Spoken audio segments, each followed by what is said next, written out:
আপনার যে কোনো মনস্কামনা অবশ্যই পূরণ হবে যদি আপনি এই কাজটি করতে পারেন।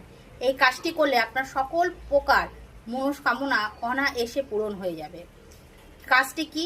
যে কোনো বৃহস্পতিবার দিনকে আপনার সন্ধ্যাবেলায় তুলসী তলায় গিয়ে আপনারা প্রদীপ জ্বালাবেন। প্রথমে প্রদীপটা আপনার ঘিয়ের প্রদীপ হতে পারে বা তেলের হতে পারে। সেই প্রদীপটা আপনারা জ্বালিয়ে তারপরে সেই তুলসী পরিক্রমা আপনারা 11 বার করবেন এবং সেই 11 বার পরিক্রমা করার সময় ওম নমঃ বাসুদেবায় এই মন্ত্রটি বলতে বলতে সেই তুলসী তলায় পরিক্রমা করবেন এবং আপনার মনস্কামনা সেই বিন্দাজিকে জানাবেন।